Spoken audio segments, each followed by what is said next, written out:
আসসালামু আলাইকুম দর্শক, শুভেচ্ছা নিন। আপনাদের সবাইকে স্বাগত জানাচ্ছি আমি কনক সরোয়ার আজকের অনুষ্ঠানে। দর্শক, শিরোনাম দেখে বুঝতে পারছেন যে প্রধানমন্ত্রী জনাব তারেক রহমান তার নিরাপত্তা বিষয়টি বেশ ঝুঁকির মধ্যেই আছে। তিনি যেই সিম্পল আ ভাবে তার সফরগুলো করছেন, তিনি যে সিম্পল লাইফ লিড করছেন অতীতের প্রাইম মিনিস্টারদের তুলনায়, বিশেষত গত ১৭ বছরের শেখ হাসিনার আ যেই ভয়াবহ নিরাপত্তা ব্যবস্থা ঘিরে যে জাঁকজমকের সাথে চলাচল করতেন, সেই জায়গাটা তিনি ভেঙে ফেলেছেন। তিনি যতটুকু সিম্পল আ ভাবে চলা যায় সে পথ অনুসরণ করছেন এবং এতে তার নিরাপত্তার ঝুঁকি বাড়ছে। পাশাপাশি চীন সফর করে আসার পরে এই এই এই অঞ্চলের জিওপলিটিক্যাল যে পরিবর্তন, সেই পরিবর্তনে আমাদের প্রতিবেশী রূপে, আমাদের বন্ধু রূপে সবচেয়ে ভয়ংকর আ যে শত্রু, যারা আমাদেরকে মানে কি বলবো? যারা আমাদেরকে সম্পূর্ণভাবে তাদের করায়ত্তে নিতে চায়, নিয়ন্ত্রণ করতে চায়, সে ভারতের জায়গাটা থেকে আসলে তার নিরাপত্তার ঝুঁকিটা অনেক বেড়ে গেছে এই চীন সফর করে আসার পরে। কারণ চীনের সাথে বাংলাদেশের যে দ্বিপাক্ষিক যে বিষয়গুলো নিয়ে আলোচনা হচ্ছে, সেগুলো আবার ভারতের পছন্দ হচ্ছে না। এমনটি আমরা ভারতের যেই সংবাদ মাধ্যম এবং বিশেষজ্ঞ তাদের বক্তব্যের মাধ্যমে আমরা শুনতে পাচ্ছি। তো এই সার্বিক বিষয়টি নিয়ে এই যে খরচ কমানোর জন্য প্রধানমন্ত্রী যেই তার যে নিরাপত্তায় যে শৈথিল্য নিয়ে এসেছেন, শৈথিল্য বলব না, যে নিরাপত্তার যে বহর কমিয়েছেন, তো এটাতে তার নিরাপত্তার ঝুঁকি বাড়ছে। তো এই বিষয়টি নিয়ে কথা বলতে আমার সঙ্গে যোগ দিচ্ছেন অত্যন্ত প্রিয় মুখ, প্রিয় মানুষ, আমার চ্যানেলের নিয়মিত অতিথি মেজর সুমন আহমেদ। সুমন ভাই, আপনাকে স্বাগত জানাচ্ছি আজকের অনুষ্ঠানে। আসসালামু আলাইকুম। ওয়ালাইকুম আসসালাম। আপনাকে অবশ্য এখন আর নিয়মিত বলা যায় না। কারণ অনেকদিন পরই আপনার সঙ্গে আমার কথাবার্তা হচ্ছে। এটাও নিয়মিতই মধ্যে পড়ে আরকি। তো যাই হোক না, সুমন আপনি ভাই, তো দর্শক অনুরোধে আমারটা কমায় দিচ্ছেন। না, আসলে আমার নিজেরই শো এর সমস্যা হচ্ছে। টাইম টাইম ম্যানেজমেন্ট এর সমস্যা। যাই হোক। তো হুম। আমি যেটা বলছিলাম যে চীন সফরের পরে আসলে এই অঞ্চলের জিওপলিটিক্যাল একটা চেঞ্জ কিন্তু আমরা দেখছি এবং ধরেন বাংলাদেশের সাথে এখন পাকিস্তানের সম্পর্ক দিন, দিন উন্নতি হচ্ছে। যেটি হাসিনার সময় শূন্যের কোঠায় ছিল, সেটি এখন আমি বলব যে 50% প্লাস, এটি হয়তো আরো বাড়ছে। বিভিন্ন চুক্তি হচ্ছে, সহযোগিতা হচ্ছে। অ্যা টার্কির সঙ্গে আমাদের একটা আমরা কিছু এগ্রিমেন্ট এর দিকে হয়তো যাচ্ছি, সেগুলো নিয়ে আলোচনা চলছে। চীনের সাথে যে সফর, তো সব মিলিয়ে আসলে মানি ভারতের বুদ্ধিজীবী বা টেলিভিশন মিডিয়ার যে রিপোর্ট বা তাদের যে রিঅ্যাকশন, তাতে বোঝা যাচ্ছে যে তাদের গা জ্বলতেছে আরকি। এবং প্রধানমন্ত্রী খরচ কমানোর জন্য যে নিরাপত্তা কমিয়ে এনেছেন, এই সব মিলিয়ে সুমন ভাই আপনার কাছ থেকে একটু শুনতে চাই। নিরাপত্তার জিনিসটা বা ঝুঁকি যে আপনি বলছেন, হুম, সেখানে একটা হচ্ছে ব্যক্তিগত নিরাপত্তা প্রধানমন্ত্রী জনাব তারেক রহমানের, আরেকটা হচ্ছে বাংলাদেশের ওভারঅল নিরাপত্তা। এখন প্রতিটা ক্ষেত্রে কিন্তু আমরা একটা প্রথমে নিরাপত্তার কথা যখন বলি, তখন আমরা থ্রেট অ্যানালাইসিস বা ঝুঁকিটা কতটুকু সেটা একটা অ্যাসেসমেন্ট করি। সেই অ্যাসেসমেন্টের মধ্যে থাকে যে ধরেন আমরা প্রধানমন্ত্রীর নিরাপত্তার কথা এখানে যেহেতু বলছি, সেহেতু যারা এইখানে ঝুঁকি তারা অবজেক্টিভটা কি কারণে এটা করতে পারে বা এন্ড স্টেট কি চায় তারা? তারা কি প্রধানমন্ত্রীর শারীরিকভাবে বা ওনার জীবনের উপরে শঙ্কা আছে? নাকি এই ঝুঁকিটা হচ্ছে ওনাকে আ চারিত্রিকভাবে ওনার নামে কালিমা দেয়া অথবা ওনার ক্ষমতাকে পঙ্গু করে দেওয়া? যেকোনো ধরনের একটা অবজেক্টিভ থাকতে পারে। তো সেক্ষেত্রে যেই কথাটা ডক্টর কর্নেল অলি আহমেদ যে জিনিসটা বলেছেন, একটা আমি ২ দিন আগে দেখলাম, উনি শারীরিকটার কথাই সম্ভবত বলেছেন, জীবনের উপরে আসবার কথা বলেছেন। সেই পার্সপেক্টিভ এ দেখলেও যে কারা এটা চাচ্ছে? অ্যাসেসমেন্ট এ আমাকে করতেই হবে। দেন আ কোথা থেকে সেটা আসছে? কিভাবে তারা সেটা চায়? এবং সেটার ইমপ্যাক্টটা কি হতে পারে ব্যক্তির উপরে এবং সেই ক্ষেত্রে পরবর্তীতে ব্যক্তি যদি দেশের প্রধানমন্ত্রী হন, সেক্ষেত্রে দেশের উপরে কি ইমপ্যাক্ট হতে পারে? এই ধরনের জিনিসগুলো যারাই এই নিরাপত্তার কথা বলবে, করণীয় কি? তার আগে কিন্তু তাদেরকে এই অ্যাসেসমেন্টটা কমপ্লিট করে নিতে হবে। তো আমি যদি এই অ্যাসেসমেন্ট আসি, ১ম জিনিস যেটা হচ্ছে আপনি অ্যালাও করলে আমি বর্তমান প্রধানমন্ত্রী তারেক রহমান তার সাথে গত ১৭ বছর আগে যে পতিতা হাসিনার আওয়ামী লীগের যে প্রধানমন্ত্রিত্ব বা সরকার, সেটার এসএসএফ বা নিরাপত্তার ক্ষেত্রে ছোট্ট একটা কম্পারেটিভ বলি একটু জি, এনালাইসিস। জি, জি। হ্যাঁ, এটা আমরা জানতে চাই যে আগের কেমন ব্যয় হতো, আগে কি ছিল, এখন কি হচ্ছে? বা জি, জি।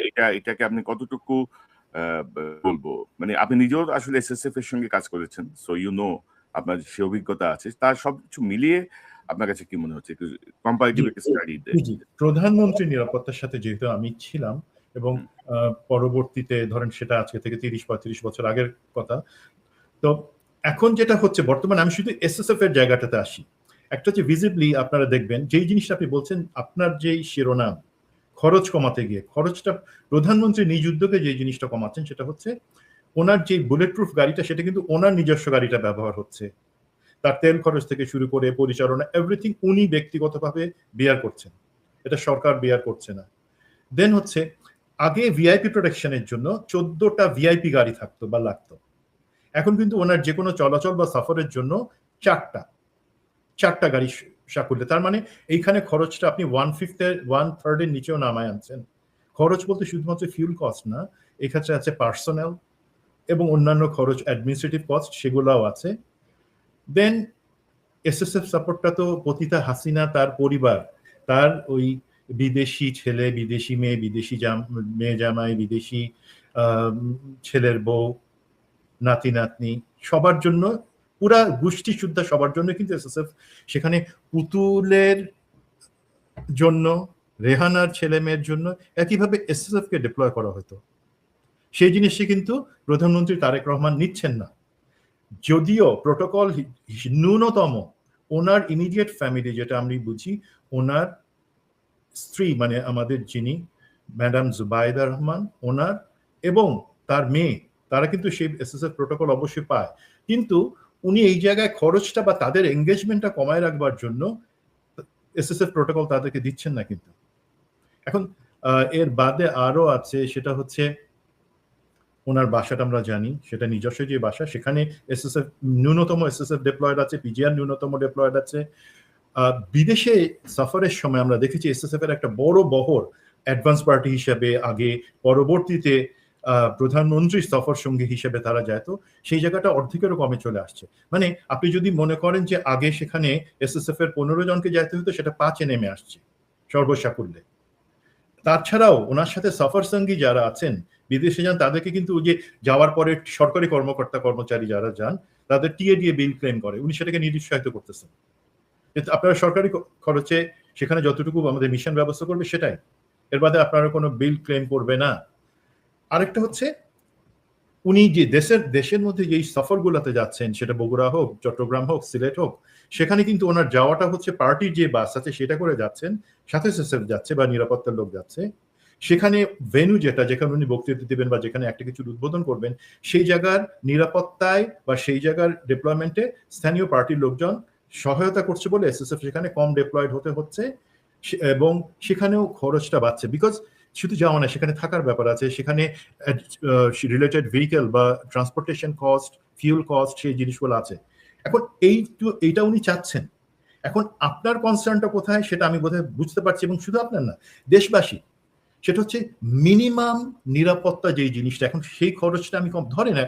এক্সাম্পল দেই, কিছু কিছু জায়গায় আমরা দেখেছি কিছু অনুষ্ঠানে বিশৃঙ্খলা তৈরি হয়েছে, সেটা শুধু ওনার না, ওনার পরিবারের সদস্যদের উপরও তাদের কিন্তু তারা বিব্রত হয়েছেন। আমরা কি সেই পর্যন্ত এই খরচটুকু কমাতে গিয়ে সেইটুকু রিস্ক আমরা অ্যাকসেপ্ট করে নিব, নাকি আমরা নিশ্চিত করব যে না, প্রধানমন্ত্রীর নিরাপত্তা সেটা ওনার ব্যক্তিগত চাওয়া পাওয়ার উপরে না, সেটা দেশের স্বার্থে, আমাদের সিকিউরিটি, ওভারঅল দেশের সিকিউরিটির স্বার্থে ওনার নিরাপত্তা জিনিসটা টপ প্রায়োরিটি পাওয়া উচিত, সেটা উনি চান কি না চান। বাট ডিসিশনটা মনে রাখবেন, আপনি কি জানেন এসএসএফ এর প্রধানকে, বা আমাদের এই যে নিরাপত্তা, ওনার নিরাপত্তার প্রধানটাকে আপনি কি জানেন? এটা তো প্রাইম মিনিস্টার নিজেই মানে himself. You are very right. আমরা বলি ডিজিএসএসএফ অন্যান্য কিছু, ডিজিএসএসএফ কিন্তু উনি একজন ডিজি, বাট ডিরেকশনটা, অ্যাপ্রুভালটা, এভরিথিং কিন্তু প্রাইম মিনিস্টার হিমসেলফ উনি দেন। সুতরাং এই জায়গায় আমরা চাবো, আশা করবো যে নিরাপত্তা, যেটা প্রাতিষ্ঠানিক নিরাপত্তা আমরা বলি, সেটা যাতে বজায় থাকে। এখন আপনি এখানে চায়নার জিনিসটা আনছেন, হ্যাঁ। সো আমি যেটা মনে করি, যদি একটা কনভেনশনাল থ্রেট থাকে বা নিরাপত্তার ঝুঁকি থাকে, সেটা মোকাবেলা করার জন্য আলহামদুলিল্লাহ আমাদের এসএসএফ পিজিআর যারা আছে তারা হাইলি ট্রেইনড, হাইলি স্কিলড এবং প্রফেশনাল দিক থেকে তারা কিন্তু টানা 72 ঘন্টা কাজ করতে পারে নিরাপত্তার জন্য, এবং সেইটুকু ট্রেনিং তাদের আছে। এখানে ওভারঅল অ্যাটায়ার বা বাহ্যিক দিক থেকে যতটুকু কমে আসুক না কেন, নিরাপত্তার দিক থেকে তারা কোনো ঢিলামি করবেন না, এবং সেটা মানে বর্তমানে এই বাহিনীগুলোর যারা প্রধান আছেন তাদেরকেও আমি জানি, সদস্য যারা আছে সেইটুকু তারা সেনাবাহিনী থেকে আসা না সদস্য। কিন্তু না কিন্তু সুমন ভাই ধরেন আমি আমাদের নিরাপত্তায় যারা আছেন এসএসএফ বা পিজিআর তাদের যোগ্যতা বা তাদের দক্ষতা নিয়ে আমার মনে কোনো প্রশ্ন নেই, মানে দে আর হাইলি কোয়ালিফাইড বা ধরেন তার সেই জাতীয় সেই লেভেলের সাহসী। কিন্তু আপনি যদি হাসিনা রেজিমটা যদি আপনি এনালাইসিস করেন, আপনি দেখবেন যে হাসিনা তার শেষ ৩ বছরে মিনিমাম মানে মানে ভারতের সাথে এত এত মানে কি বলবো এত খাতিরের পরেও সে কিন্তু একটা থ্রেট অনুভব করছে। এবং হাসিনা কিন্তু লাস্ট ৩ বছরে ম্যাক্সিমাম উদ্বোধন কিন্তু অফিস থেকেই করছে, অনলাইনে ডিজিটালি ওপেন করছে, ডিজিটালি বক্তব্য দিচ্ছে, ডিজিটালি সবকিছু করছে। ঢাকার ২-১টা জায়গা ছাড়া মোস্টলি উনি মানে অনলাইনে ওপেন করছে। তো এটা ছিল তার সিকিউরিটির জায়গাটা। এবং সেই জায়গায় মানে ধরেন যে আপনি যদি আমার প্রপার অ্যারেঞ্জমেন্ট না করেন, আমি আমার দলীয় নেতাকর্মীর উপরে কতটুকু ভরসা করতে পারি? তারপরে এসএসএফ এ বা পিজিআর এ বা অন্যান্য জায়গায় গোয়েন্দা সংস্থাগুলো এখনো কিন্তু হাসিনা নিয়োগ করা লোকজনই বসা। দো দে আর প্রফেশনাল, তারা হয়তো সেভাবে নিচ্ছে না। কিন্তু হাসিনা যখন তাদেরকে নিয়োগ দিয়েছে, আমরা যেটা দেখেছি, তাদের ব্লাড গ্রুপ টেস্ট করে নিয়োগ দিয়েছে। তারপরেও সে টিকতে পারেনি, সে পালায়ে গেছে। তো তারেক রহমান তো এই জায়গাটায় অনেক বেশি উদারতা দেখাচ্ছেন। উনি কিন্তু এই জায়গাগুলো অনেক বেশি উদারতা দেখাচ্ছেন। এই উদারতা তার জন্য ক্ষতিকর হয়ে দাঁড়ায় কিনা? আপনি কি জি, মনে করেন একজন সাবেক জি, সেনা আপনি রাইট ওয়েতে বলছেন। আমি একটা মানে শেষের এই জায়গাটাতে আমার আসবার উচিত ছিল। দেখেন, আপনি বাংলাদেশে উদারতা, আমরা বাংলা ডিকশনারি খুললে উদারতার মানে হচ্ছে দুর্বলতা পড়ি, মহানুভবতা ভালো মানুষই আমরা পড়ি দুর্বলতা।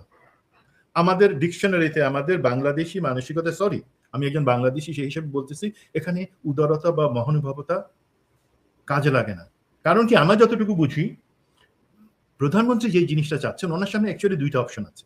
এক হচ্ছে উনি কি হাসিনার মতন গর্তে থাকবেন, কারণ কি খেয়াল রাখবেন, উনি যত বছর নির্বাসিত ছিলেন, 17টা বছর বাংলাদেশ থেকে লন্ডনে নির্বাসিত ছিলেন, এবং পরবর্তীতে আমাদের এই জুলাই আসবার পরে যখন ওনার সুযোগ হলো দেশে ফিরে আসবার, তো উনি কেন আসছেন না, ওনার সমস্যা কোথায়, তখন লোকে যখন চারদিক থেকে জিজ্ঞাসা করতেছে তখন একটা কথা উঠে আসলো যে ওনার একটা নিরাপত্তা ঝুঁকি আছে। তখনই আমরা কিন্তু বললাম যে নিরাপত্তার ঝুঁকি থাকলেও দেশের নেতা হওয়ার জন্য তো তাকে সেই ঝুঁকি অগ্রাহ্য করে আসতেই হয়। তারপরে উনি আসলেন ডিসেম্বর মাসে 2025 সালে। সেই আসার সময় থেকে সম্ভবত ওনার মাথায় একটা জিনিস কাজ করতেছে যে নোমর, আমি 17টা বছর ছিলাম, আমি এখন দেশে এসে জনগণের যে ভালোবাসাটা পাইতেছি, সেখানে আমার আর এমনি হাসিনার মতো গর্তে লুকায় থাকবার সুযোগ নাই। আমি বলছি না সে ঠিক, আমি সেই জায়গাটা আসছি। দেখেন, এখন দুইটা অপশন আমি বললাম। একটা হচ্ছে উনি ইরানের খামেনির মতন হতে পারেন। আমি জানি মৃত্যু সমাগত, আমি আমার বাসায় আছি, আমার নাতি সহ ছেলে মেয়ে সহ মৃত্যু সমাগত হতে পারে আল্লাহর হাতে, কিন্তু আমি কোথাও লুকাবো না, আমি কোথাও ছেড়ে চলে যাব না, তাহলে দেশের জনগণ এক থাকবে না। উনি শহীদ হলেন, সেটা এক হতে পারে। প্রধানমন্ত্রী সেই অপশনটা নিতে পারে না, ঝুঁকি যায় আসুক না কেন আমি সেইভাবে চলবো। এখন মাননীয় প্রধানমন্ত্রী আপনার ফিলিং এর উপরে সম্মান রেখে আমি আপনাকে বলছি, এটা আরব না, এটা ইরান না, এটা বাংলাদেশ। এবং এই বাংলাদেশে আপনার ক্ষতিটা কিন্তু অ্যাকচুয়ালি বাংলাদেশের জনগণ করবে না। সবসময় যে জিনিসটা আমাদের যত ক্ষতি আসছে, আমাদের যেই রাজনৈতিক যে হত্যাকাণ্ডগুলো হচ্ছে, সরকার প্রধান দেশের প্রধান যখন নিহত হয়েছেন, সেখানে আমরা সবসময় কিন্তু ভারতের হাতটা দেখতে পাইছি, এবং সেই ভারতের দালালরা আমাদের এখানে আছে। এখন এইখানে একটা জিনিস একটু আনতেই হয়, যেটা হচ্ছে একটু গুপ্তর কথা আমি বলি। এখন আওয়ামী লীগের পতিতা হাসিনা, সে একটা ইন্টারভিউ দিয়েছে, আপনি জিনিসটা দেখতে পাচ্ছেন, সেখানে সে বলছে যে ডিসেম্বরে আসছে। কিছু লোক আমাকে বলবে আওয়ামী লীগকে তাহলে ফেরত আসছে কিনা, তারা আমাকে জিজ্ঞাসা করছে সকাল থেকে। বাট আমি তাদেরকে বলছি, আওয়ামী লীগ ফেরত আসার কথা আসে কেন? আওয়ামী লীগ তো দেশের ভিতরে আছে, পালায় গেছে আওয়ামী লীগের শেখের পরিবার, তারা পালায় গেছে বাইরে, এবং কিছু নেতা তারা পালায় গেছে। এখন তা বলে কি আওয়ামী লীগের কাজ বন্ধ হয়ে আছে? তাদের যেই লোকজন যারা আওয়ামী লীগ সংগঠনটার প্রতি তাদের আনুগত্য, নিষিদ্ধ আওয়ামী লীগ, সেটা হচ্ছে ধরেন শাওনের মতো, আনিস আলমগীর, জয় মামুনের মতন, আব্দুল নূর তুষারের মতন, শাহেদ আলম, তাদের মতন লোকজন, তারা কিন্তু নবনীতারা আছে। এরা দেখবেন কি একটা ভারতের মিডিয়া থেকে একটা জিনিস ছাড়ে নিরাপত্তা বা অন্যান্য জিনিস নিয়ে, বা আমাদের সমালোচনা একটা করে, সেটার পরপরই এই কজন যাদের কথা আমরা বললাম তাদের সাথে আবার রিসেন্টলি বাংলাদেশের আরো কিছু বুদ্ধি পরজীবী যুক্ত হয়েছে, তারা সেটা নিয়েই আবার একটা ধোয়া তুলে। তার মানে অ্যাকচুয়ালি নিষিদ্ধ আওয়ামী লীগটাকে, সেই সংগঠনটাকে টিকায় রাখছে কিন্তু দেশের ভিতরে এই বুদ্ধি পরজীবী লোকজন, তারা তাদের বিভিন্ন বক্তব্য বা কিছু দিয়ে মাঝে মাঝে উস্কায়। আর ধরেন এই যে লোকজন, তারা কিন্তু চেহারায় সাংবাদিক বা কাজে সাংবাদিক বা সুশীল বা শিল্পী, তাদেরকে আমরা সেইভাবে দেখি না। এবং আওয়ামী লীগের একটা বড় অংশ নিষিদ্ধ এই দলটার, তারা কিন্তু আস্তে আস্তে এইভাবে বিএনপির ভিতরে ঢুকে গেছে। ইভেন প্রধানমন্ত্রী তারেক রহমানের আশপাশে কিছু কিছু লোক ঢুকে গেছে বা তার আস্থার জায়গায় ঢুকে গেছে। এরাই কিন্তু গুপ্ত। তার মানে তারা অঙ্গ হিসাবে আওয়ামী লীগের গুপ্তাঙ্গ, তারা বিএনপির ভিতরে ঢুকে গেছে। সেটা এখন আমি টের পাবো, টের কি পাচ্ছি যে তারা আমার ভিতরে ঢুকে গেছে? রিস্কটা অ্যাকচুয়ালি আপনি যেটা বলছেন নিরাপত্তার ঝুঁকি, কারণ তারা নাচে কোথা থেকে? ভারতের কথায় নাচে। তারা ওই পাশ থেকে যে ঐশী বাণী আসে আমাদের পশ্চিম দিকে ভারত থেকে, সেই মতন তারা সে আওয়াজ তুলে। সেই আমাদেরকে সতর্ক থাকতে হবে। কিন্তু এই সতর্কতার জন্য এটা কিন্তু কনভেনশনাল না।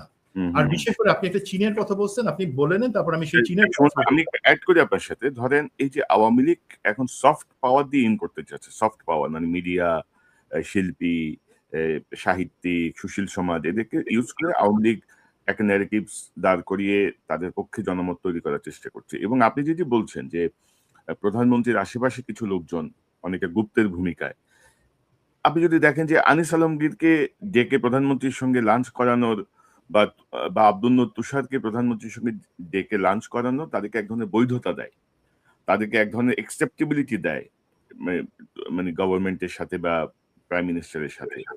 এবং তারা সেখান থেকে বের হয়ে কিন্তু যে কথাগুলো বলছে এগুলো কিন্তু অন্যরকম ভাবে বিষয়গুলো কিন্তু মানুষের মাথায় ঢোকে।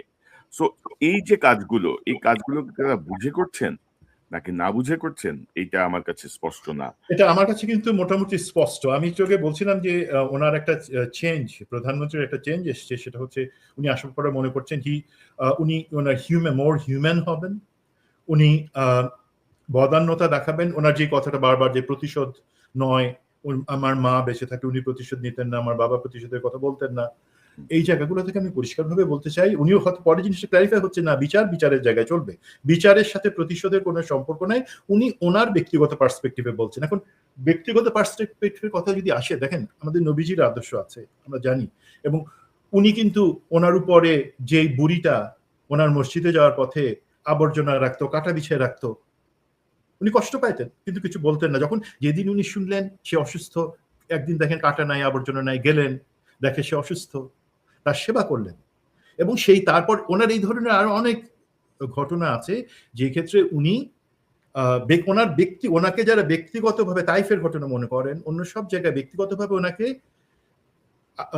কষ্ট দিয়েছে, উনি কিন্তু তাদের উপরে দয়া দেখাই, তাদেরকে ক্ষমা করে তাদেরকে বরং উনি সেবা করেছেন, যেটার কারণে তখন তারা কিন্তু কনভার্ট হয়ে গেছে, তারা ইসলাম গ্রহণ করেছে। তো সেটা কিন্তু একটা, হয়তো আমাদের প্রধানমন্ত্রী সেই আলোকে জিনিসগুলো চিন্তা করছেন, এটা সুন্নাহ। বাট এগেইন, ইভেন আপনি মক্কা বিজয়ের পর যদি মক্কা বিজয়ের পরে যে সাধারণ ক্ষমা ঘোষণা মক্কাবাসীর প্রতি, সেটা কিন্তু ব্যক্তিগত না, সেটা কিন্তু ওভারঅল। এখন এই সব জায়গায় যদি আসি, অবশ্যই এটা একটা ভালো কাজ, বাট একই আমরা কিন্তু আরবের সেই জায়গায় নাই। এক নাম্বার, আমরা বাংলাদেশে আছি। দুই নাম্বার, ধরেন যদি এই নবীর এই সুন্নাতটা পালন করবার পরে সেটা ভালো, আমরা প্রমাণ, নবী যাকে ক্ষমা করে দিয়েছেন, সে ইসলাম নিয়েছে, সে ভালো হয়ে গেছে, সে স্বীকার করছে যে সে এতদিন খারাপ কাজ করছে।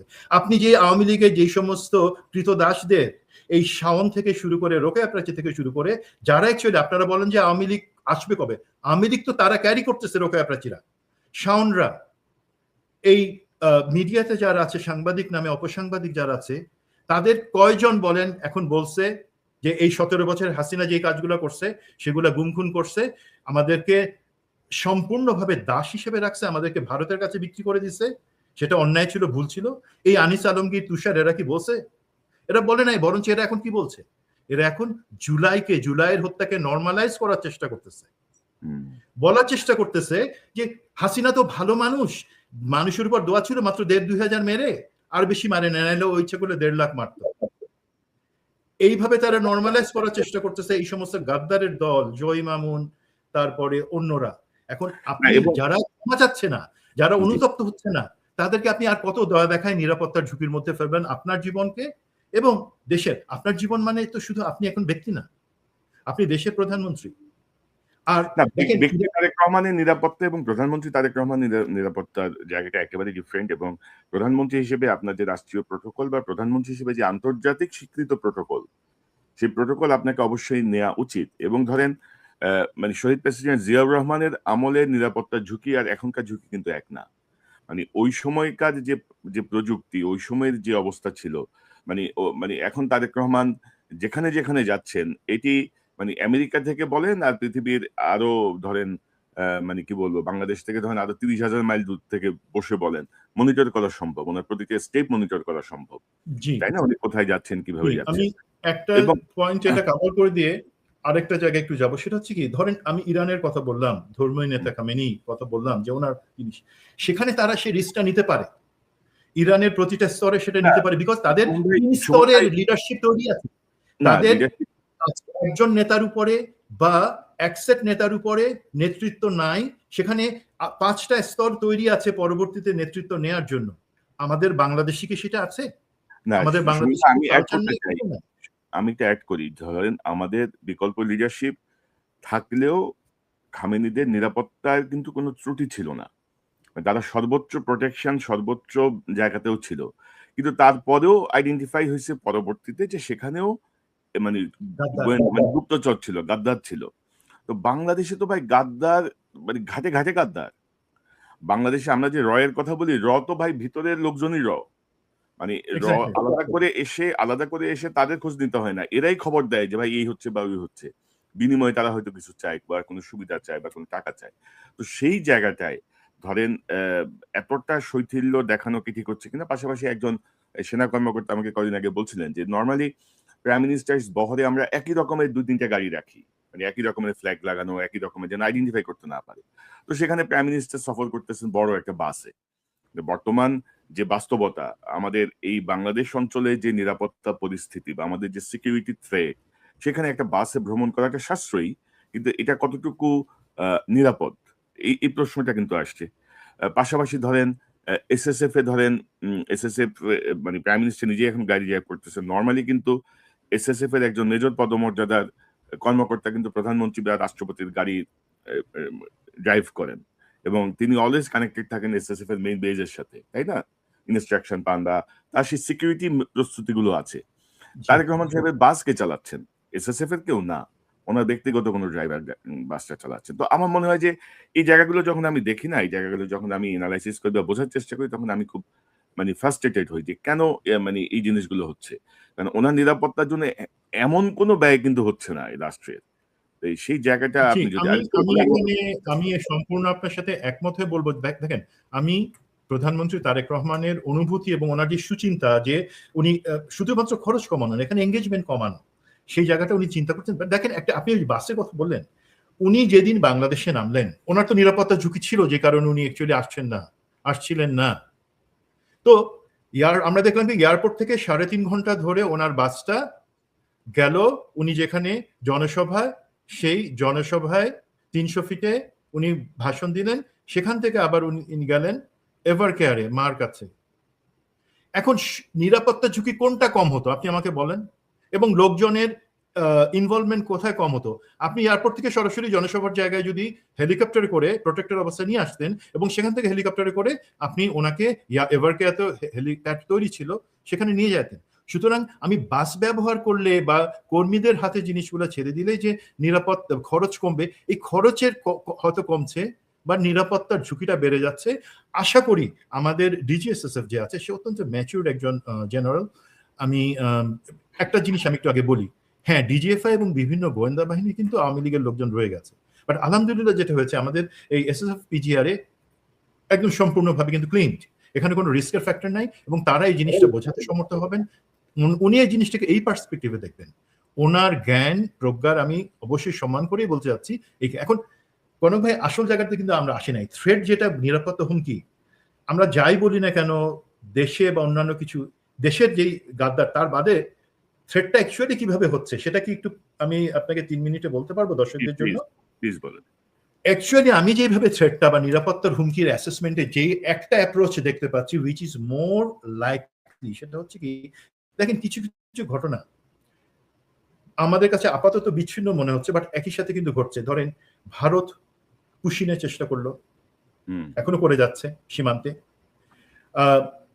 আমাদের সীমান্তে কিছু সংঘর্ষ, কিছু হত্যা হয়েছে ভারতের মাধ্যমে, যদিও বিডিআর প্রথমবারের মতন একটাকে গুলি করছে।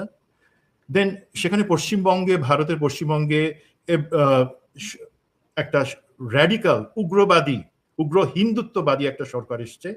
দেখেন আমি কিন্তু যেই স্কুলে এবং কলেজে, আপনি একই কলেজে পড়ছেন, সেখানে কিন্তু মুসলমান আইডেন্টিটি ছিল না। সেখানে আমি যদি 30 জন যদি মুসলিম থাকে, 30 জন হিন্দু আছে, 30 জন খ্রিস্টান আছে, আমরা এই পরিবেশে, এবং আমার বন্ধুদের বেশিরভাগই বাংলাদেশি, যারা সবাই কিন্তু হিন্দু, ধর্ম হিসাবে না, বাট হিন্দুত্ববাদ ইজ টোটালি ডিফারেন্ট। সেখানে তারপর আসামে সেখানে একটা উগ্রবাদী সরকার, এই চেঞ্জটা আসছে। একই সাথে আপনি দেখেন আওয়ামী লীগ কিন্তু তাদের সভাপতিকে বাংলাদেশে পাঠাইছে, আমরা কিন্তু চোখে দেখতে পাইতেছি না। আমাদের বর্তমানে ভারতের যে রাষ্ট্রদূত বাংলাদেশে আছেন, একজন রাজনৈতিক কমপ্লিটলি পলিটিক্যাল একজন লোক, যেটা আগে কখনোই হয় নাই। উনি কিন্তু আমাদের দেশে ভারতের রাষ্ট্রদূত হিসেবে দায়িত্ব নিয়েছেন। দায়িত্ব নেওয়ার আগে আমরা জিনিসটা নিয়ে আলাপ করতেছিলাম, আমি আপনার সাথেও আলাপ করছি, যে সে আসাটা কিন্তু ইজ এ সিগন্যাল যে আওয়ামী লীগের আর হাসিনার দরকার নাই দেশে। এই যেই লোক, সেই কিন্তু সমস্ত ডাইরেক্টিভস বা অন্যান্য জিনিসপত্র করবে, ডিফ্যাক্টো সভাপতির দায়িত্ব সেই কিন্তু পালন করবে। তো সে আসলে এবং এসে কিছু কমেন্ট করলো। আর আমাদেরও এই চাটুকার মির্জাফর কিছু সাংবাদিক আছে যারা দেশের মান মর্যাদা সমস্ত খেয়ে বসে কিছু প্রশ্ন করে নিজেদেরকে ছোট করার চেষ্টা করলো। এবং সম্প্রতি প্রধানমন্ত্রীর চীন সফরের পরে আমরা দেখতে পাচ্ছি মিডিয়াতে, ভারতের বিভিন্ন মিডিয়া যেগুলোতে চটকদার খবর দেখায়, বাট সেগুলোর কোনো আসলে অথেন্টিসিটি খুবই কম, সেগুলোতে বাংলাদেশ বিরোধী প্রচারণা, বাংলাদেশ কেন এই শিবিরে যাচ্ছে, তাহলে বাংলাদেশের উপরে যুক্তরাষ্ট্রের কি খড়গ নেমে আসবে, এটসেট্রা এটসেট্রা, অনেক কিছু বলার তারা চেষ্টা করছে। তো এই যখন জিনিসগুলো হচ্ছে, একই সময় আমাদের যে সুশীল কুকুরগুলো আছে, তারা আমাদের এই শাওন, তারপরে জয় মামুন, তারা ডেইলি স্টারের গিয়ে সেখানে তারা আলোচনা করছে, জুলাইকে প্রশ্নবিদ্ধ করার চেষ্টা করছে, সেই জিনিসগুলো করছে। তার মানে দেখেন, এর বাদে সব থেকে ইম্পর্টেন্ট যে জিনিসটা, আমাদের উত্তরবঙ্গে তারা কিছু মূর্তি নির্মাণ করছিল আগে থেকেই, এবং সেটা এখন ঢাকঢোল পিটায় যে এত উঁচু এত বড় মূর্তি তারা করতেছে, সেটা প্রচার করলো। যদিও সেটা কাজ আপাতত টেকনিক্যাল কারণেই সেটা কাজ বন্ধ আছে। সেই জিনিসগুলো করছে তারা।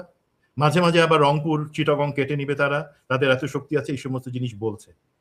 তো এটা কি মিলিটারি একটা থ্রেট মনে হতে পারে? না, আসলে অ্যাকচুয়ালি এই যে প্রেশারগুলো তারা বিভিন্ন জায়গা থেকে দিচ্ছে, দিয়ে তারা একটা জিনিস চায় কি, আমাদের ওই রংপুর এলাকায় বা আশপাশে সিলেট চিটাগংয়ে আমাদের লোকজন পাবলিক বিক্ষুব্ধ হয়ে কিছু ধর্মীয়, যেটাকে আমরা বলি কাজ, মানে কিছু হিন্দু ঘর বাড়ি পোড়ানোর বা অন্যান্য কিছু তাদেরকে লাঞ্ছিত সেটা করবে, সেই মন্দির বা মূর্তির কাজ ভাঙার চেষ্টা করবে, তারা সেই উস্কানিটা দিচ্ছে। এখন দেখতেছে সেটাও লাভ হবে না, তাহলে থ্রেটটা কি? আমি যতটুকু চিনি আওয়ামী লীগ এবং ভারতের চরিত্র এক। তারা নিজে থেকে যেমন বাস পোড়ায় মানুষ মেরে, সেটা বিএনপির উপরে এতদিন দায় দিচ্ছে, জামাতের উপরে দায় দিচ্ছে, সেই একইভাবে তারা এখন চেষ্টা করবে কি, ওই সমস্ত জায়গায় আমাদের হিন্দু ধর্মের যে ভাই বা অন্যান্য আছে তাদের উপরে কিছু আক্রমণ করবে, ঘরবাড়ি পোড়ায় দিয়ে একটা আওয়াজ তুলবে যে বাংলাদেশে তো এই শুরু হয়ে গেল, কমিউনাল রাইট শুরু হয়ে গেল, সুতরাং আমাদের এখন একটা দায়িত্ব আছে কি, বাংলাদেশ দখল করবে। অসম্ভব জিনিস, আলহামদুলিল্লাহ সেটা কোনোদিন তারা পারবে না, সেই জায়গায় আমি যাবই না। দেন বাট সরকারকে একটা আন্তর্জাতিকভাবে এবং বাইল্যাটারালি দিল্লি ঢাকার সম্পর্কে একটা চাপ রাখা, যে দেখো তোমরা পারতেছো না, তোমাদের সরকার, যেটা আমি বলছিলাম যে প্রধানমন্ত্রী এবং জনাব তারেক রহমান প্রধানমন্ত্রী হিসেবে ব্যক্তিগতভাবে ওনার উপরে থ্রেটটা শুধুমাত্র জীবনের উপরে না, ওনাকে ব্যর্থ হিসেবে প্রমাণ করার, ওনাকে একজন হাসিনার মতন দুঃশাসক হিসেবে প্রমাণ করাটাও কিন্তু একটা অবজেক্টিভ, সেটা হচ্ছে আমাদের পার্শ্ববর্তী দেশ ইন্ডিয়া।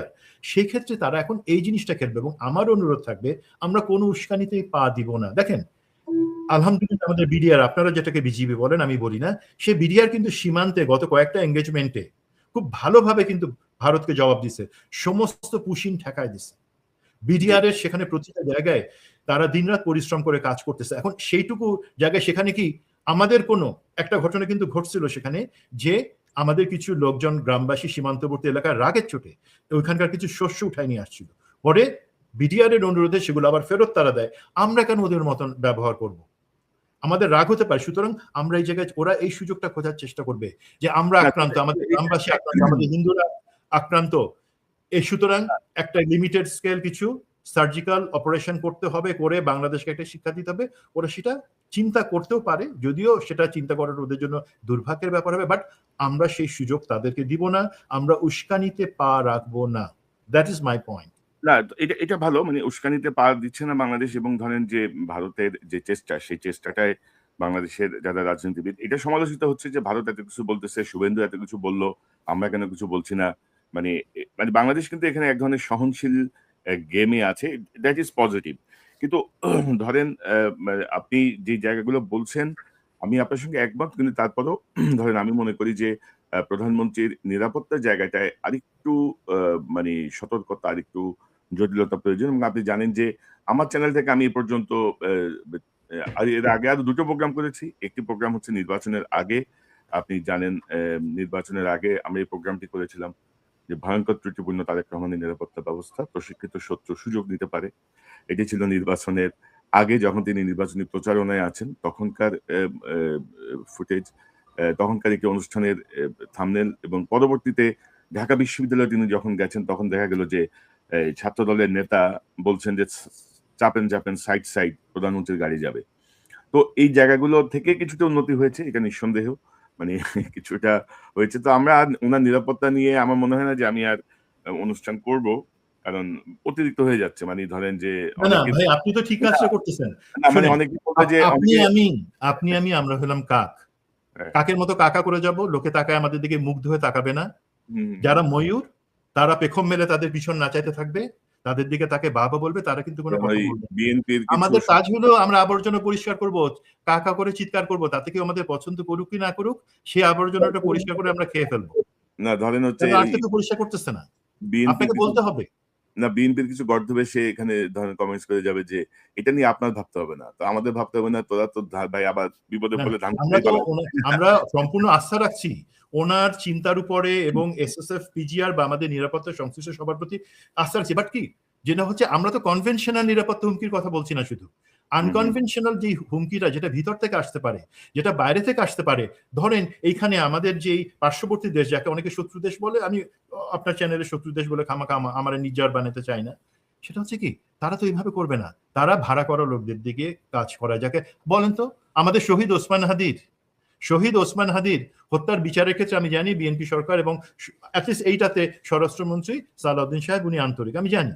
বাট এটা সহজ একটা সমাধান কি, ভারত যদি আমাদের ভালো চাইতো, একটা বন্ধুত্বপূর্ণ সম্পর্ক চাইতো, এই যে ফয়সালকে এবং আরেকজনকে তারা সেখানে ভারতে ধরছে, তারা এক্সট্রাডিশন চুক্তি তো আছে ভারতের সাথে, তারা ফেরত পাঠাতে পারে না। তারা কিন্তু এই সমস্ত জায়গায় নোংরামি করবে, হ্যাকরামি করবে, তারা হচ্ছে এই ধরনের জিনিস। বাট জিনিস যেটা হচ্ছে একটু ওই যে চাপেন সাইড দেন, যেটার কথা বললেন ভাই, এখানে একটা ছোট্ট জিনিস বলবো তাদের প্রতি। ধরুন এটা নিয়ে অনেক কিন্তু ট্রল হয়েছে, অনেকে ছাত্র দলের সভাপতি বা যুবলীগ দলের সভাপতি, তাদের ব্যাপারে অনেক কিছু, নয়নের ব্যাপারে, রাকিবের ব্যাপারে বলছে। এখন বেচারাদের কিন্তু দোষ নাই। জিনিসটা হচ্ছে কি, এটা মানে আসল যে গল্পটা, মানে আসল কোথা থেকে শুরু হচ্ছিল সেটা ফ্যাক্ট যে প্রধানমন্ত্রী তারেক রহমান উনি তখন প্রধানমন্ত্রী না, উনি আসবার পরে কিন্তু জগন্নাথ না, ইউনিভার্সিটি, এটা উনি প্রাইম মিনিস্টার হিসেবে ঢাকা বিশ্ববিদ্যালয়ে যখন তিনি গেছেন প্রাইম মিনিস্টার হিসেবে, আর প্রথমটা হচ্ছে নির্বাচনী সফরের সময়। না সেটা হচ্ছে মানে ওনার এই যে একটা জিনিস আছে না, তারা গাড়ির পিছনে দৌড়াইতো, সেটা নিয়ে অনেক ট্রল করছে না, যে কেন দৌড়াইতেছে গাড়ির পিছনে, তারা জুলাইতে তাদের অবদান এত বেশি, তারা এত বড় ছাত্র সংগঠন বা যুব সংগঠনের নেতা, কেন তারা দৌড়াবে। জনাব তারেক রহমান দেশে আসার পরে জগন্নাথ বিশ্ববিদ্যালয় নির্বাচনটা ছাত্র সংসদের, সেখানে সবাই আসেছিল যে এবারে ছাত্রদল জিতবে, বাট সেখানেও কিন্তু শিবিরের প্যানেলটাই জিতে গেল। তো তখন স্বাভাবিকভাবে তারেক রহমান বেশ মনক্ষুণ্ণ হলেন, বললেন যে এটা তো এক্সপেকটেশনের বাইরে, কিভাবে হচ্ছে, যারা এর জন্য রেসপন্সিবল তাদের দৌড়ে রাখেন। এখন সমস্যাটা, উনি কিন্তু ভালো কথা বলছেন, এখন যারা ওনার আশপাশে, বলছেন ওনার আশপাশে যারা আছে তাদের মাথায় কি জিনিস সেটা একটু খুলে দেখতে হবে। তারা মিসকমিউনিকেশন করে বললো কি, দেখো নেতা তোমাদেরকে দেখতে চাইতেছে, স্যার তোমাদের দেখতে চাইতেছে, সুতরাং উনি যখনই কোথাও বাইর হবে গাড়ির আশপাশে দৌড়াইতে থাকবে যাতে ওনাদের দেখে, তোমাদের দৌড়াইতে দেখে। এটা কি কোনো কাজ হলো? দৌড়াইতে মানে তাদের তো কোথাও দেখি না, তাদেরকে দৌড়ের কাজ মানে তাদেরকে ইনভলভ রাখেন, অ্যাক্টিভ রাখেন, দ্যাট ওয়াজ দ্য ডিরেকশন। আর সেখানে হলো কি, ওকে সবাইরে দৌড়াতে হবে গাড়ির আগে, তো এটা একটা লজ্জার ব্যাপার হয়ে গেল। আমি দেখেছি এই জিনিসটা পরে ক্লিয়ার হয়েছে এবং সেখানে এই জিনিসটা থেমে গেছে না। এবং ধরেন এই জাতীয় দলীয় লোকজন যদি ওনার নিরাপত্তা বলয়ের মাঝখানে যদি দৌড়াদৌড়ি করে, এটা তো নিরাপত্তার ঝুঁকিটাও সৃষ্টি হয় অনেক বেশি, তাই না? তো সেই জায়গাটায় ধরেন যারা নিরাপত্তার দায়িত্বে আছেন তারাও তো একটু বিব্রত হয় যে কাকে সরাবে, কাকে কি করবে। তো আমি যেটি বলছিলাম আপনাকে প্রথম দিকে যে আমরাই আসলে মানে আমাদের মধ্যেই যে গুপ্ত লোকজন ঢুকে আছে প্রধানমন্ত্রীর আশেপাশে। যেমন ধরেন আমি আপনাকে একটা সংবাদ দেখাই। এই সংবাদটা সম্ভবত গতকাল বের হয়েছে ব্লুমবার্গের এই সংবাদটা বেরিয়েছে। সেটি হচ্ছে Bangladesh prime minister meet labour tycoon Amin on Malaysia trip.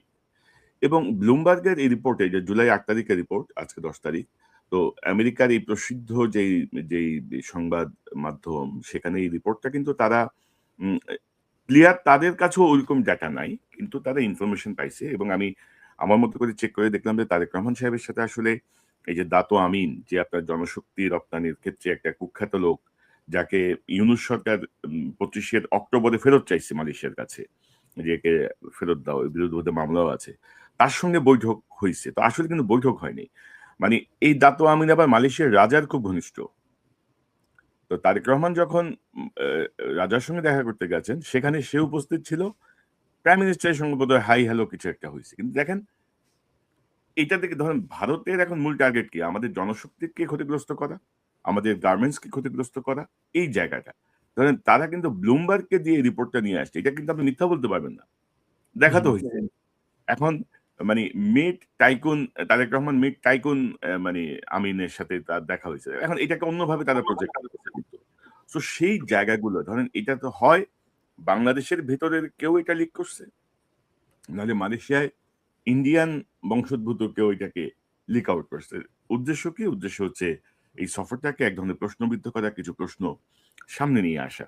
তো সেই জায়গাটায় আসলে আপনি কতটুকু মানে সতর্কতার সঙ্গে এবং দূরদৃষ্টির সঙ্গে মোকাবেলা করবেন, that is up to prime minister actually. That is up to prime minister. আমাদের আমাদের আমাদের আমাদের আসলে যে জিনিসটা বিশেষত আমার ধরেন যে জিনিসটা আমাকে খটকা লাগে, আমার চোখে পড়ে, আমি সামনে আনার চেষ্টা করি। এটা betterment of the country, betterment of the government. তো এখন ধরেন এটাকে ভিন্নভাবে দেখলেও কিছু করার নাই। বাট এই প্রশ্নগুলো রেজ করা হচ্ছে বৃহত্তর স্বার্থে। যদি বুঝে তো ভালো, না বুঝলে তো কিছু করার নাই ভাই। তাই না? এটা আপনি বলেছেন, এটা অবশ্যই প্রধানমন্ত্রীর বিবেচনার জিনিস। এখন অ্যাকচুয়ালি ওনাকে যারা উপদেশ বা অন্যান্য জায়গায় গাইড করে, আমরা যদি বলি উপদেশটা, এক্ষেত্রে কিন্তু পিনাকিদা রিসেন্টলি একটা ওনার একটা অনুষ্ঠানে জিনিসটা আলাপ করছেন যে দেখেন, উপদেষ্টা হিসেবে যারা অ্যাকচুয়ালি আছেন আমি তাদের শ্রদ্ধা রাখতে চাই, বাট তাদেরকে মনে রাখতে হবে, এবং এটা কিন্তু সংবিধানের সাথে সাংঘর্ষিক। এই যে উপদেষ্টাদেরকে মন্ত্রী প্রতিমন্ত্রীর মর্যাদা দেয়ায়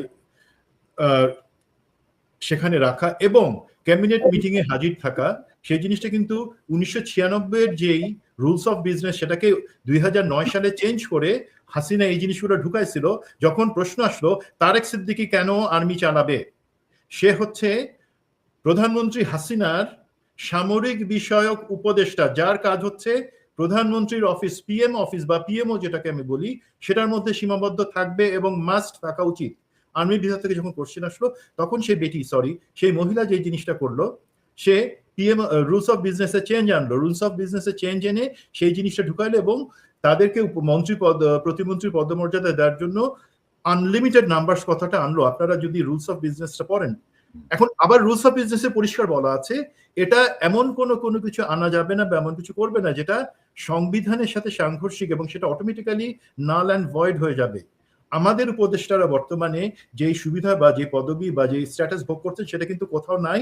এবং আসলেই আমি সরকারের কাছে অনুরোধ করবো তাদেরকে অন্য ক্যাপাসিটি, তাদেরকে কনসালট্যান্ট হিসেবে রাখেন আপনার সাথে, তাদের উপদেশ নেন। সবকিছু তো প্রধানমন্ত্রীর একা পিএমও চালানোর জন্য লোক দরকার, তারা যোগ্য অবশ্যই, বাট কেন আপনারা সংবিধানের মূল নীতির বাইরে গিয়ে আপনাদের পথটাকে ধরে রাখবে, 1 নম্বর। 2 নম্বর, যাই হোক না কেন মন্ত্রী পরিষদের বৈঠক দেখে, আর তারা এখন পর্যন্ত নিয়ম অনুযায়ী মন্ত্রী পরিষদের বৈঠকে তারা মন্ত্রণালয় সংশ্লিষ্ট বৈঠকে জয়েন করতে পারবেন, কিন্তু আলাদাভাবে মন্ত্রী পরিষদের কাজে তারা হস্তক্ষেপ করার কোনো অধিকার এখতিয়ার নাই। মনে রাখবেন, তারা হচ্ছে প্রধানমন্ত্রীর অফিসে কর্মরত প্রধানমন্ত্রীর উপদেষ্টা, তারা শপথ নেন নাই। তাদের ওইটাই ধরেন তাদের পদমর্যাদা থাকতে পারে, কিন্তু তারা রাষ্ট্রীয় পলিসি কোনো মেটারে তারা বক্তব্য রাখতে পারবে।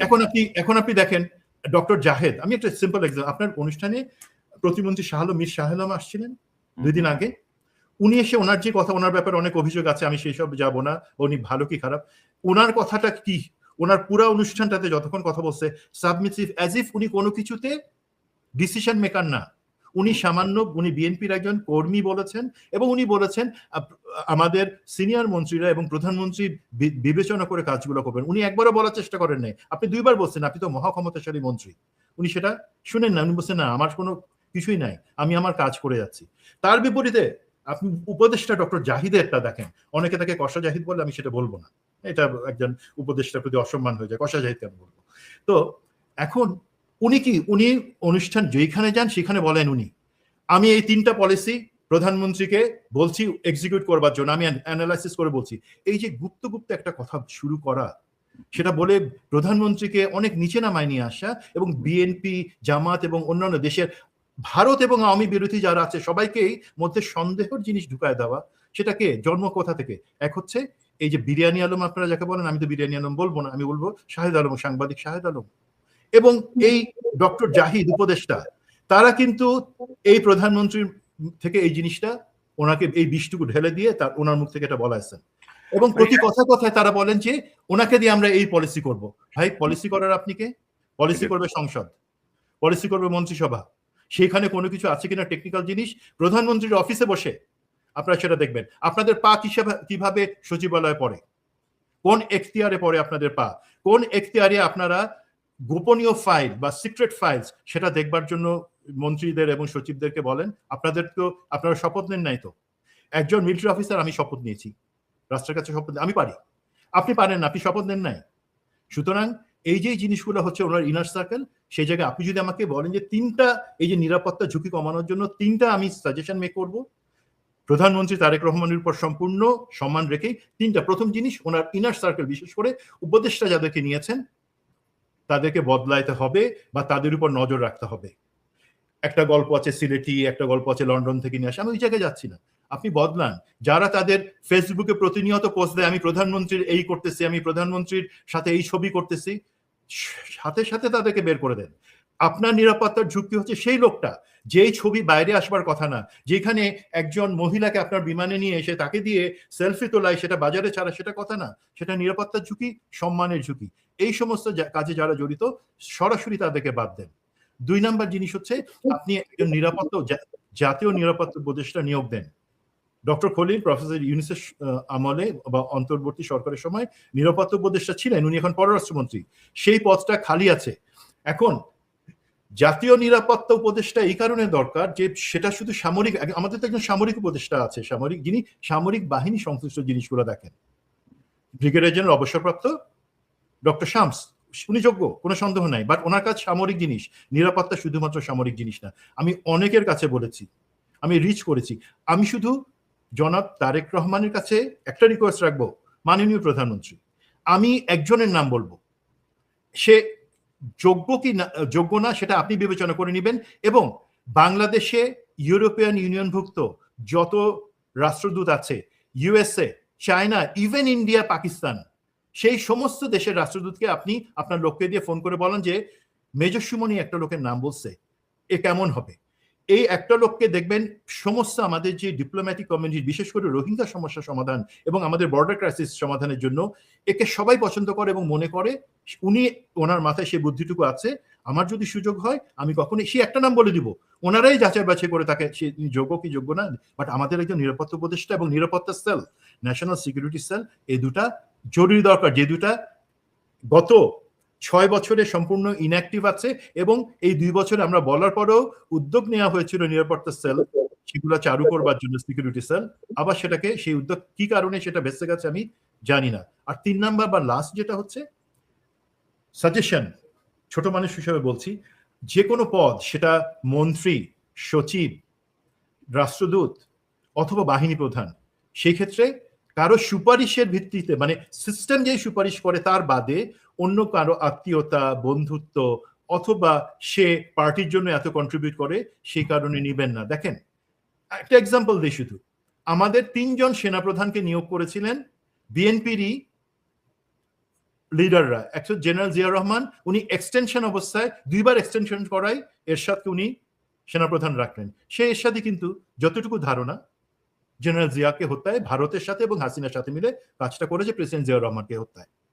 দেন জেনারেল নাসিম বেগম জিয়া করলেন, সেটাও কিন্তু সরাসরি না, সেটাও কিন্তু একটা সুপারিশের ভিত্তিতে হয়েছে। দেন জেনারেল মঈনুল আহমেদ, বিএনপির এই যে 3 জন, যে 3 জনকে বিএনপি সুপারিশের ভিত্তিতে যোগ্যতর লোক থাকবার পরেও সেনাপ্রধান বানালেন, তাদের হাতে বিএনপি কি হয়েছে? প্রতিবারই এরশাদের কু, দেন জেনারেল নাসিমের ব্যর্থ কু, যদিও এটার জন্য আমি জেনারেল নাসিমকে পুরোপুরি দায়ী করবো না, ভিতরে অনেক ঘটনা আছে। 3 হচ্ছে জেনারেল মঈনের 111। এগুলার সেনাপ্রধান কারা নিয়োগ করছিল? বিএনপি করছিল।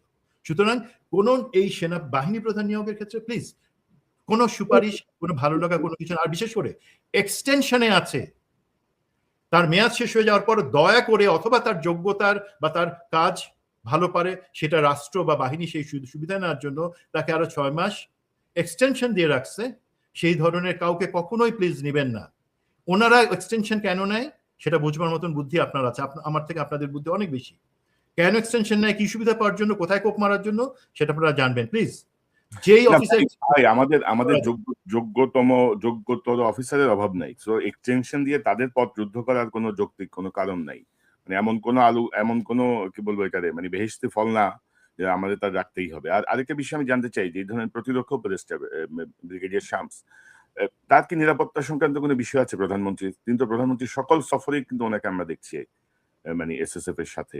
তো আমার তো মনে হয় যে তার আরো অনেক কাজ আছে কিন্তু, তাই না? না, এখন জিনিস যেটা হচ্ছে, এটা একটু ভালো প্রশ্ন করেছে, জিনিসটা একটু বোঝা দরকার। সেটা হচ্ছে সামরিক, উনি প্রধানমন্ত্রীর সামরিক বিষয়ক উপদেষ্টা, সেই হিসেবে কিন্তু প্রধানমন্ত্রী নিরাপত্তা দেয়া বা প্রধানমন্ত্রীর সাথে যাওয়া ওনার কাজ না। ওনার কাজ হচ্ছে আমাদের আর্ম ফোর্সেস যেগুলো আছে বা সামরিক বাহিনীগুলো যেটা আছে সেটার ব্যাপারে প্রধানমন্ত্রীকে অ্যাডভাইস দিয়ে সাহায্য করা। উনি কেন যাচ্ছেন? উনি যাচ্ছেন কারণটা হচ্ছে ওনার তার আগে প্রধানমন্ত্রী নিরাপত্তা প্রধান হিসেবে যখন জেনারেল আকবর, ফজলে আলী আকবর সেই জায়গাটা থেকে সরে এসে নিরাপত্তা জিনিসটা দেখা শুরু করলেন চেয়ারপারসনের, তখন ব্রিগেডিয়ার জেনারেল শামস উনি হেড অফ সিকিউরিটি হলেন। হেড অফ সিকিউরিটি উনি কিন্তু এখনো নিজ থেকে হয়তো মনে করেন আমি, অথবা উনি নিজে থেকে চেয়ে নিয়েছেন যে না ঠিক আছে উপদেষ্টার একটা আমার পদ আছে, it's okay, that's a separate duty, but head of Tarique Rahman security বা পিএম সিকিউরিটি সেটা উনি নিজে থেকে এখনো দেখছেন, যেই কারণে উনি প্রধানমন্ত্রীর সাথে যাচ্ছেন বা সাথে আছেন। সেটা কিন্তু সম্পূর্ণভাবে 1-to-1 এর ব্যাপার প্রধানমন্ত্রীর সাথে ওনার। সেক্ষেত্রে কি কারণে উনি দেখছেন সেটা আমি প্রশ্ন করব না, উনি দেখছেন ভালো ওনার প্রজ্ঞা দিয়ে, বাট সেটা কিন্তু নিরাপত্তার দায়িত্ব ওনার কাছে আসে না। নিরাপত্তার ফিজিক্যাল সিকিউরিটি এসএসএফ, পিজিআর, আর রাষ্ট্রের নিরাপত্তা, বাংলাদেশ রাষ্ট্রের নিরাপত্তা, যেটা অ্যাকচুয়ালি আমরা এখনো গঠন করতে পারি নাই, সেটা একজন নিরাপত্তা উপদেষ্টা দেখবেন। এবং সেইখানে আমি যতটুকু খোঁজ খবর রাখি সুমন ভাই, যে এসএসএফ এর যারা প্রধান আছেন বা পিজিআর এর যারা প্রধান আছেন তারাই যথেষ্ট নিরাপত্তা দেখার জন্য, খামাখা বড় বড় স্যারেরা থাকলে তাদের কার্যক্রমে সমস্যা হয়, বুঝছেন তো। মানে আমি একটা কাজে যাই, যদি আমার সিনিয়র কোনো বাইরে দেখি, সিনিয়র কোনো সাংবাদিককে দেখি, আমি একটু হই না, আমি তখন ডিপেন্ড করি যে স্যার কি বলে বা স্যারের মতামত কি। সো এগুলো এক ধরনের সৃষ্টি করে আর কি, মানে নানা রকম পকেট সৃষ্টি করে। আমার মূল কাজে শামসের সাথে কথা বলেন, উনি না, এটা হচ্ছে আসবে জিনিসটা ক্লিয়ার করো ভাই। দেখেন কিছু জিনিস ফিসফাস চলে না, আমি ক্লিয়ার হওয়া দরকার। ইউ কল হিম, আপনি ওনাকে আপনার অনুষ্ঠানে ডাকেন। আমি এই প্রশ্নটা উল্লেখ করলাম কারণ এই প্রশ্নটা আমার কানে যেহেতু আসছে, সেই জন্য আমি ওপেন উল্লেখ করলাম। ব্রিগেডিয়ার শামসের সঙ্গে আমার যোগাযোগ আছে থেকে আমি আমন্ত্রণ জানাতে পারি, আমার তো যোগাযোগ হয়, আমি জানাতে পারি। আমার অনুষ্ঠানে একদম শেষ দিকে শেষ করছেন, মানে জাস্ট বিষয়টি সামনে আনা, আপনি অলরেডি এনেছেন যে গতকাল রয়টার্সের সাথে হাসিনা একটা ইন্টারভিউ দিয়েছে, এটা ব্লুমবার্গ চলে এসেছে, আমি রয়টার্স একটু যদি দেখাই আপনাকে। রয়টার্সের সাথে হাসিনা একটা ইন্টারভিউ দিয়েছে, সেই রয়টার্সের ইন্টারভিউতে হাসিনা বলছে যে বাংলাদেশের Hasina plans December return with party colleagues to surrender. তো হাসিনা ধরেন গত 2 বছর ধরে এইসব হামকি তমকি করে যাচ্ছে, যে কোনো সময় ঢুকে যাব, হ্যান করবো, ত্যান করবো, চলে আসবো, লাভ দিব, আমি কাছাকাছি আছি, চট করে ঢুকে যাবে, এগুলো আমরা অনেক দেখছি। তো আমার তো মনে হয় না যে হাসিনা সেই কনফিডেন্স আছে যে আমি দেশে যে আকাম করে গেছি এবং এখনো আমি যেভাবে হুমকি দিয়ে যাচ্ছি, হাত কাটিয়ে ফেলবো, পা কাটিয়ে ফেলবো, ফাঁসিতে ঝুলাবো রে, এই করবো রে, সেই করবো রে, তালিকা করে রাখো, তোমাদের হাত পা নাই। একজন যে বলতেছে কথা কম কাজ বেশি, একজন বললো না যে নেত্রী সব শেষ করে দিব, হাসিনা বলছে কথা কম বলো, কাজে দেখতে চাই। তার মানে কি একটা প্রচ্ছন্ন ক্লিয়ারেন্স, মানে তুমি মারো, ধরো, কাটো, যা খুশি তা করো। তো সেই জায়গাতে আপনি কি মনে করেন যে আসলে মানে হাসিনার মানে এই আর ফিরে আসবে? মাঝখানে দেখলাম ইন্ডিয়ান এক সাংবাদিক বলছে যে হাসিনা দেশে যাইতে চায়, কারণ তার বয়স তো 78, 79। তো তার যদি ইন্ডিয়াতে মৃত্যু হয়, বাংলাদেশ হয়তো তার লাশ গ্রহণ করবে না। তো সে বাংলাদেশের মাটিতে তার শেষ ইয়েটা চায়, নাইলে তার দলই তো থাকে না। আচ্ছা, মানে বাংলাদেশে সে যদি দলের কথা চিন্তা করতো বা বাংলাদেশের মাটির কথা চিন্তা করতো, বাংলাদেশে তো কোনো রাষ্ট্রপ্রধান কখনো পালায় যায়নি। আচ্ছা, না, জাস্ট একটা জিনিস অ্যাড করি, হাসিনা তো নিজের ইচ্ছাতেই পালাইছে, এখন কিন্তু নাটক করতেছে যে আমি হ্যাঁ গোপালগঞ্জে যেতে পেরেছিলাম। হাসিনা কিন্তু একদম প্রপোজড, প্রি প্ল্যান্ড তাদের পালানোটা। ভাই, ওখানে যে চুপু বসাচ্ছে, ওরে একটু ভালো করে পানি খাওয়াই দিয়ে জিজ্ঞাসা করলে সত্যি কথাগুলো বলে দিবে। এখন আমি যেটা বলতেছি, যদি তার ইচ্ছে থাকতো, ওই ধরনের তার দেশপ্রেম থাকতো, প্রথম কথা আমাদেরকে সে হত্যা করতো না, আমাদেরকে সেই জুলমের মধ্যে রাখতো না। নেক্সট জিনিস হচ্ছে, বাংলাদেশের মাটি তার কাছে কোনো প্রিয় কোনো জিনিস না, তার পরিবারের কাছেও না। সেজন্য তারা শুধুমাত্র 1 সপ্তাহ 2 সপ্তাহ ধরে তারা প্ল্যান করে কে কোথায় যাবে, কবে যাবে, তারা ভেগে গেছে। ভেগে যাওয়ার পরে দেন এখন ওইখানে কান্নাকাটি করতেছে, তাদের প্রচুর টাকা নিয়ে গেছে, সেই টাকা দিয়ে তারা থাকতে পারবে। আর তারা তো বিদেশে থেকে, তাদের সমস্ত পরিবার বা সব সম্পর্কগুলো তো বিদেশি। সুতরাং বাট ওই যে একবার রক্তের স্বাদ যে পেয়ে গেছে হাসিনা, তার তখন রক্ত না খেয়ে, আমাদের রক্ত না খেয়ে তার চলতেছে না। সেই রক্ত খাওয়ার জন্য আসবার কথা চিন্তা করতে পারে। ভাই, লিটমাস টেস্ট করছেন আপনারা ইয়েতে থাকতে, ল্যাবে পড়ছেন, স্কুলে থাকতে, কলেজে থাকতে। এই যে সাউন্ডে দিয়ে কথা বলা হয়, এই যে আনিস আলমগীর, তুষার, এদেরকে দিয়ে বেয়াদবের মতন কথা বলা হয়, এই যে চ্যানেল আই, একটা জিনিস একটু বলি না, আমার অনেক কষ্ট লাগে আমার কলিগদের উপরে। আমার কিছু এক্স কলিগ এবং আমার পরিচিত, তারা এখন 71 টিভি, চ্যানেল আই, এটি নিয়ে গিয়ে সাক্ষাৎকার দেয় চেহারাটা একটু দেখানোর জন্য। আমিও চেহারা দেখাতে চাই, আপনি সুযোগ দেন না, তাও 2-3 মাস পর পর এখন পাই। তারা প্রতিদিন চেহারা দেখার জন্য এই সমস্ত গাদ্দা, শাইখ সিরাজ, তারপরে এই চ্যানেল আই, এই সমস্ত প্রোগ্রামে গিয়ে তারা এখন সুন্দর সুন্দর কথা বলেন। এখন এই সমস্ত এরাই করতেছে কি, বা বাইরে নবনীতা, বাইরে থেকে এদেরকে দিয়ে কথা বলায়, শারমিন চৌধুরী, এরা বলে কি হাসিনা আসবে, একটা ভয় আমাদের মধ্যে দেখাতে চায়।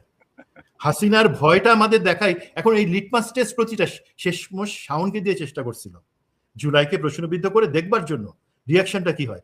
এখন দেখলো কি ভাই, ওরা জুলাইকে যতটা অবজ্ঞা করার চেষ্টা করবে, দেখেন সাথে সাথে কিন্তু শিবির, ছাত্রদল, জামাত, বিএনপি এক হয়ে গিয়ে এমন একটা স্ট্যান্ডে চলে গেছে, ওরা এখন কিন্তু ভয় পেয়ে গেছে যে তাই ভাই এইসব করে লাভ নাই, আমরা যত জুলাইকে অবজ্ঞা করার চেষ্টা করব তত বেশি মার খাবো। মার দেওয়া হয়েছে না, দেওয়া যে হবে না সেটার তো কোনো গ্যারান্টি নাই।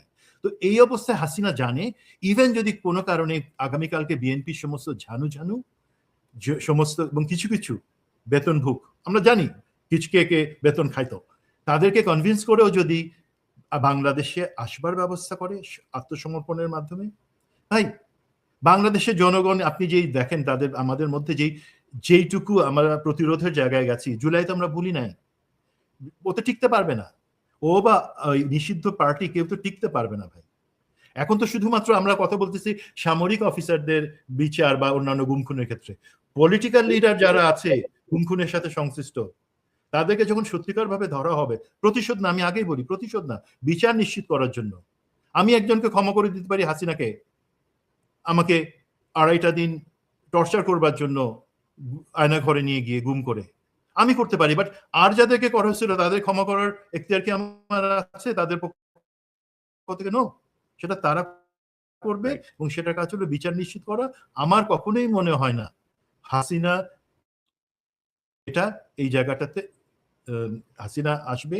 যেটা হতে পারে এই ভয়টুকু দেখাই তারা চেষ্টা করতেছে দেখার জন্য কোনোভাবে এই আওয়ামী লীগ ফেরত আসতে পারে কিনা, দ্যাটস অল। না ওইটাই আমার আমার মনে হয় না যে হাসিনা যদি ফিরে আসতোই তাহলে সে আর পালাইতো না। কারণ ধরেন যে হাসিনা যে সময় পালাচ্ছে সে সময় কিন্তু মানে ৩ বাহিনীর প্রধান থেকে শুরু করে সচিবালয়, পুলিশ, র‍্যাব, আনসার, বিডিআর সবই তার নিয়ন্ত্রণে, সবই তার লোকজন বসা ছিল। তো কোন পরিস্থিতিতে সে পালাইছে সে বোঝে এবং বাংলাদেশের মানুষ এই জায়গাটায় মানে তার যেই ১৭ বছরে তার যেই জুলুম নির্যাতন মানে উন্নয়ন ভাই ফ্লাইওভার আর পদ্মা সেতু আর কিছু উন্নয়ন, কিছু বিল্ডিং দিয়ে তো আপনি মনুষ্যত্ব বিচার করতে পারবেন না আরকি, তাই না? আপনি ক্ষমতায় টিকে থাকতে যেভাবে ভিন্নমত দমন করেছেন, যেভাবে রাষ্ট্রীয় বাহিনীকে জনগণের বিরুদ্ধে ব্যবহার করেছেন, শত্রু দেশের মতো করে, সেই জায়গাটায় মানুষ আমার মনে হয় না যে তাকে আর একসেপ্ট করবে। বাট এগুলো বলতে হয় তার নেতাকর্মীদেরকে চাঙ্গা রাখার জন্য। বাট আমার মনে হয় যে সাম্প্রতিক সময়ে বলল না যে আ কার একটা বক্তব্য ওই যে আ সোহেল তাজ তিনি বললেন না, তিনি তো বলেছেন তার একটা স্ট্যাটাস আমরা কয়েকদিন আগে দেখলাম ফেসবুকে। তিনি বলেছেন যে এসব কথা বলে জাস্ট নিরীহ আওয়ামী লীগারদেরকে বিপদে ফেলতেছে। আওয়ামী লীগ হুম, যারা সমর্থন করত, যারা তার এই কথায় উস্কানি নিয়ে লাফ দিয়ে পড়তেছে যে চট করে ঢুকে যাব, সেপ্টেম্বরে আসতেছে, ডিসেম্বরে আসতেছে, জুলাইতে আসতেছে, ডেটের তো অভাব নাই।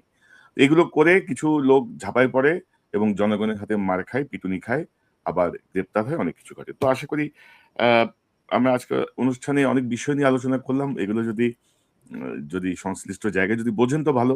মানে ওই যে বলে না বুঝলে বুঝপাতা নাইলে তেজপাতা কিছু করার নেই। মেজর সুমন আহমেদ আপনাকে অসংখ্য ধন্যবাদ। নিশ্চয়ই আমি একটু অনিয়মিত, আশা করি আরেকটু নিয়মিত হব। আ কথা হবে। ভালো থাকবেন। জি, আসসালামু আলাইকুম। আসসালামু আলাইকুম। দর্শক এতক্ষণ যে অনুষ্ঠান শুনলেন নিশ্চয়ই আপনার এই আলোচনা মর্মার্থ উপলব্ধি করতে সক্ষম হবেন। আমরা আসলে প্রধানমন্ত্রীর নিরাপত্তার জায়গাটা তিনি যেভাবে আসলে চলছেন, যা করছেন, সেই জায়গাটায় একটু চিন্তিত শুধু আমরা না, তার দলের অনেকেই চিন্তিত। বাংলাদেশের মানুষও আসলে চিন্তিত। কারণ বাংলাদেশের নিরাপত্তা ব্যবস্থা এখন পর্যন্ত সেই পর্যায়ে যায় নাই, যেভাবে প্রধানমন্ত্রী এখন চলাচল করছেন। দীর্ঘদিন দেশের বাইরে থাকায় তিনি যা দেখেছেন তিনি হয়তো তার কিছু বিষয় উনার মধ্যে কাজ করছে কিন্তু বাংলাদেশ এখনো সেই পরিমাণ নিরাপদ হয়নি। এবং আমি ১ম এই বলেছি বিশেষত ভারত স এ এ চীন সফরের পরে চীনের সাথে বাংলাদেশের সম্পর্ক, পাকিস্তানের সাথে যে সম্পর্ক উন্নতি হচ্ছে, পাশাপাশি টার্কির সাথে যে সম্পর্ক, সব মিলিয়ে অ্যা আমাদের প্রতিবেশী রাষ্ট্র ভারত হয়তো ভাবছে যে তার যে আধিপত্য ছিল, যে আধিপত্য সে হারিয়েছে, সে আধিপত্য একেবারেই সে হারাবে। বাংলাদেশ অনেক বেশি শক্তিশালী একটি স্বতন্ত্র অবস্থান হয়তো নিচ্ছে, হয়তো নেয়ার চেষ্টা করছে। সেই জায়গাটায় তারা হয়তো এটা ঠেকাবে এবং সেই ঠেকানোর জন্য ১ম টার্গেট তারা করবে মাননীয় প্রধানমন্ত্রীর দিকে। তো সেই জায়গাটি আমরা বারবারই অনুরোধ করছি যে অ্যা খরচ কমানো বা বাড়ানোর বিষয় নাই। ন্যূনতম যে রাষ্ট্রীয় প্রোটোকল, ন্যূনতম যে নিরাপত্তা, এসএসএফ যে প্রশিক্ষণটা দেশে বিদেশে নিয়ে আসে ভিভিআইপি প্রশিক্ষণের জন্য, সেই প্রশিক্ষণের বাস্তবায়নটুকু যেন তাদেরকে করতে দেয়া হয়। কারণ আমরা পরবর্তীতে এগুলো নিয়ে আ দুঃখ পেতে চাই না, কষ্ট পেতে চাই না। কারণ একজন জিয়াউর রহমানকে হারিয়ে বাংলাদেশ অনেক বেশি পিছিয়ে গেছে। জিয়াউর রহমানের যে স্বল্পকালীন শাসন, সেই স্বল্পকালীন শাসনে বাংলাদেশ অনেক কিছুই বিশাল পরিবর্তনের একটা আভাস দেখেছিল। কিন্তু সেটি ব্যাহত হয়েছে। তো জনাব তারেক রহমান যেভাবে এগিয়ে যাচ্ছেন তার যে নতুন ডাইমেনশন, নতুন যেই ভিশন তিনি দিচ্ছেন, মাত্র ১৪০-৪৫ দিনের মতো বয়স এই সরকারের।